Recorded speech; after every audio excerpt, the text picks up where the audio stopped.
and welcome back to Jeffy and Chihuahua. I'm Jeffy and this is my best friend, Android the Chihuahua. Today he has a teeny bone in his mouth. He refused to give it up, but I really wanted him to be here with us for this project, so I let him bring his snack onto his special white fuzzy blanket, which is normally not allowed, but like I said, it was worth it to have him here. So today I'm going to be showing you guys how to do one of the simplest melt and pour designs I have done to date. It is a swirl design, but it's a little bit different than the last one that we did, because the last one we did, we had to have 2 jars, heat them to the proper temperature, and then pour them together. This is a lot simpler because we're only going to need 1 jar, and we're just going to measure out as much white melt and pour base as we will need to fill all of our molds, and this is about 3 ounces per mold, so I have a little bit over 12 ounces here just so we have some wiggle room. Our scent of the day is going to be this Plumeria fragrance oil. I got it from Brambleberry, and I've never tried the Plumeria before, but I'm very excited. It's my first floral. And the reason I chose this for us is because it does not discolor at all because there is no vanilla in it. And I hate vanilla. I mean, I love the smell of vanilla, but I hate working with it in soaps because it discolors. And you can technically add vanilla stabilizer to your soaps. But what I read online is that all that does is slow down the process. So eventually we're going to end up with brown soap. So anything without vanilla, definitely a go-to scent. He's crying. He said he did not want to film. He wants to eat his snack. So I guess I will let him down. Thanks for joining us, teeny buns.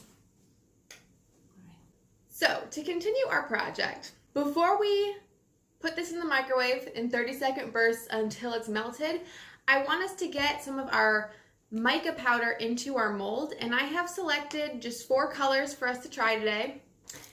And I have some toothpicks here. These toothpicks are going to be really good for helping us disperse just little bits of mica all over our mold.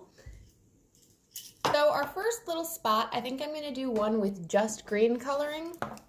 We want to get just little bits of mica powder all over, and we don't want our heaps to be too big. If they're too thick, we might run into some problems with it not dispersing properly. So I'm just going to drop little bits throughout.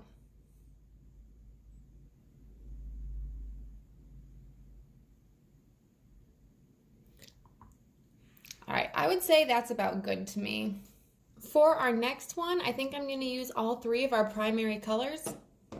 And I'm just going to go in order like you would see in a rainbow. Oh God. So that was definitely too much in one spot. It just kind of fell off my little spoolie. So I'm just going to try and get it to disperse a little better. That should be fine. And some yellow. Finally some blue.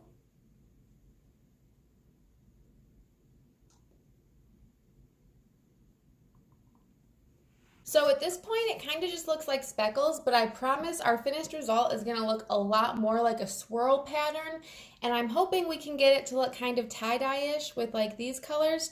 So for this one, I did them assuming the colors are going to look like stripes. For this next box over here, I'm going to try and start in the middle with a dot of a color and move out with other colors, and hopefully that one will look like tie-dye, but I honestly have not tried that design yet, so we're learning here together.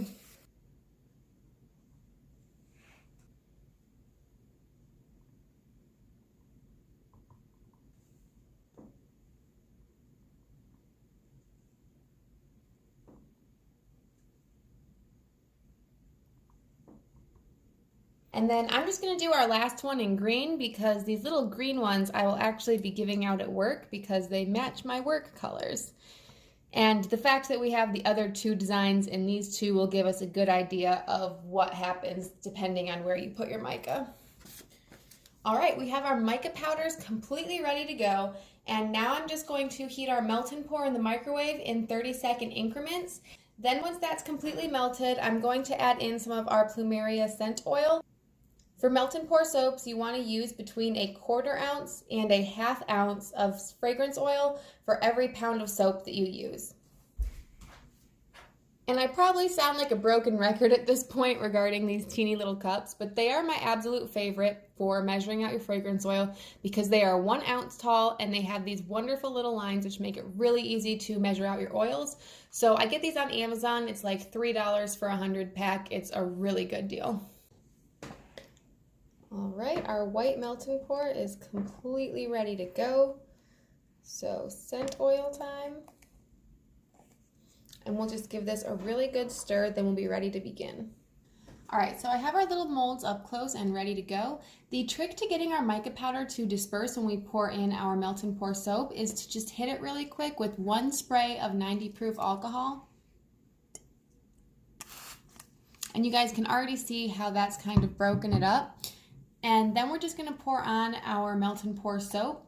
And because of how the alcohol dissolves and kind of raises to the top, you're gonna see us getting colors not only on the front of our soaps, but we'll get a nice little swirl all the way up the side.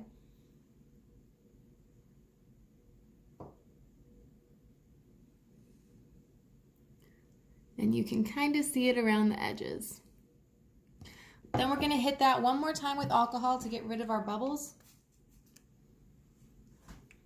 These two I'm most excited for. So just a spritz of alcohol. And we'll be ready for our melt and pour.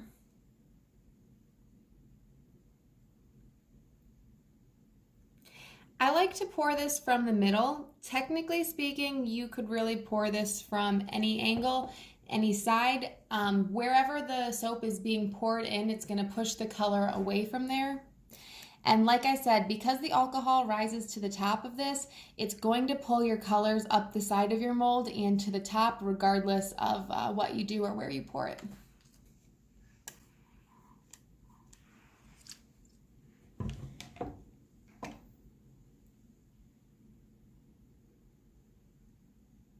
That one got a little muddied. I don't know that that one's gonna turn out like we wanted it to. I think that one probably is gonna come out looking kind of brown from the mix of all 3 of our primary colors. But we will see when it's done. That's what we're here to do. And of course, hitting it with our alcohol to get rid of those bubbles. I just love watching it move when you hit it with the alcohol. That is so pretty to me. And our final little guy.